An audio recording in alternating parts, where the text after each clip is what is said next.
खमागणी जय माता की। नमस्कार साथियों।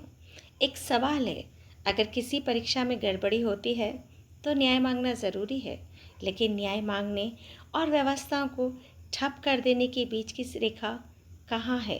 क्या कभी कभी हम समस्या का समाधान खोजते खोजते खुद एक नई समस्या पैदा कर देते हैं? आज बात इसी पर करेंगे हम। आज मैं किसी पार्टी की बात नहीं करूंगी, ना किसी नेता की बात करूंगी, ना किसी संगठन की। आज मैं केवल एक नागरिक के रूप में कुछ सवाल पूछना चाहती हूँ, और हो सकता है कि मेरे इन सवालों से आप सहमत हो भी और ना भी हों, लेकिन सवाल पूछना लोकतंत्र की आत्मा है। सवाल शुरू होता है मेरा नीट से। जी हाँ, देश की सबसे महत्वपूर्ण परीक्षाओं में से एक। लाखों बच्चे सालों तक मेहनत करते हैं। माता पिता अपनी जमा पूंजी खर्च करते हैं, कोचिंग, किताबें, हॉस्टल फीस, यात्रा, सब कुछ पर, सिर्फ एक उम्मीद में कि बच्चा एक दिन डॉक्टर बनेगा। यदि ऐसी परीक्षा में किसी प्रकार की गड़बड़ी होती है तो यह निश्चित रूप से गंभीर विषय है। दोषियों पर कार्रवाई होनी चाहिए, जांच होनी चाहिए, जवाबदेही तय होनी चाहिए। लेकिन मेरा आप सबसे ये सवाल है कि क्या हर समस्या का समाधान केवल आंदोलन है?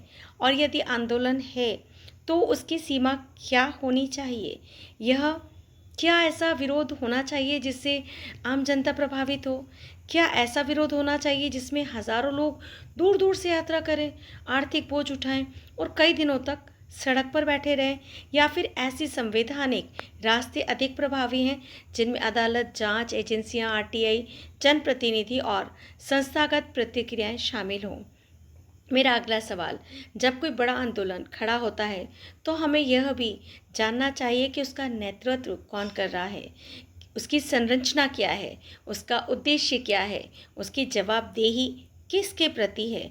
लेकिन उससे भी बड़ा प्रश्न यह है कि क्या हम किसी व्यक्ति को उसके समर्थकों की संख्या से सही या गलत मान लें, या उसके तर्कों और तथ्यों से?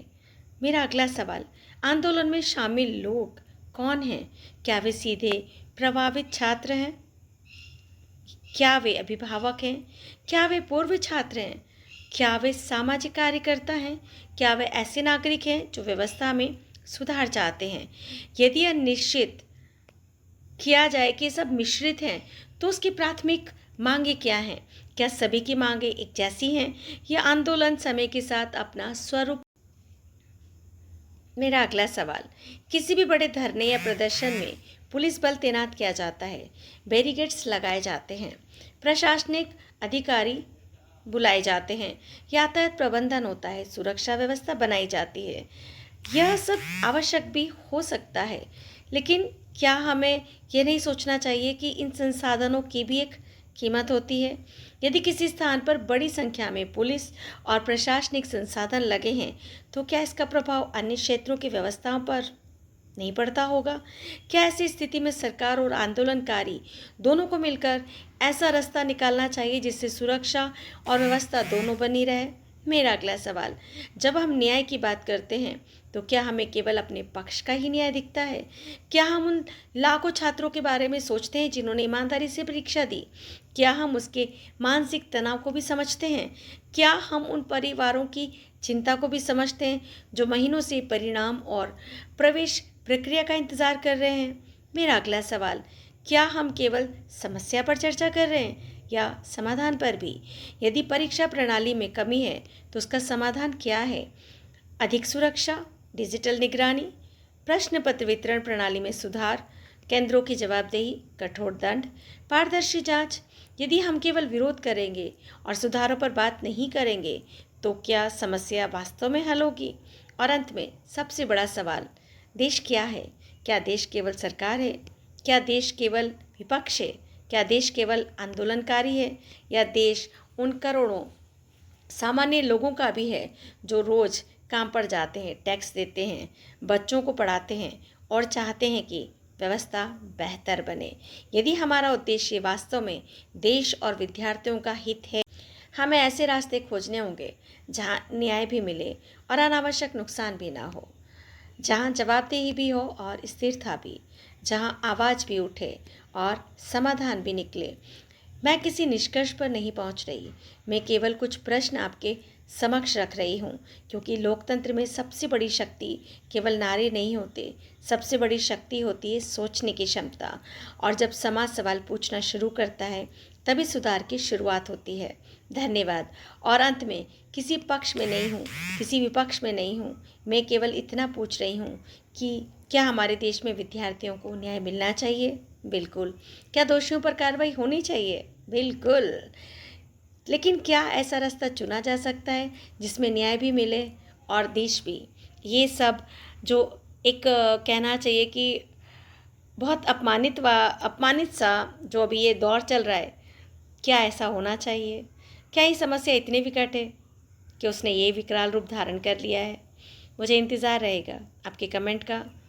क्या हमेशा की तरह मैं इतना ही कहूँगी कि अपनी तो आदत है कि हम कुछ नहीं कहते, कहना आप ही को है, लेकिन इस बार कहिएगा ज़रूर, क्योंकि ये देश और उस देश के उन तमाम बच्चों की बात है।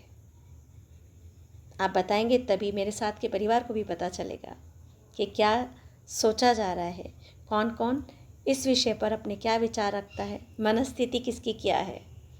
तो हमेशा की तरह जुड़े रहिए इस परिवार से और अपने विचार हमारे समक्ष जरूर रखिएगा। जय हिंद, जय भारत। दोस्तों, मेरे बैक साइड में स्टेज पे कुछ पानी की बोतल चाहिए, बहुत ज्यादा और बर्फ आई है, तो मेरे साथियों से अनुरोध है कि मेरा हेल्प कराएं, पीछे जाके उनको मंगवाने में हेल्प करें। आप सब साथियों के पास मैं आ रहा हूँ चल के भी गैलरी में, आपसे रिक्वेस्ट है आप लोग प्लीज गैलरी को खाली करें, यहाँ से पानी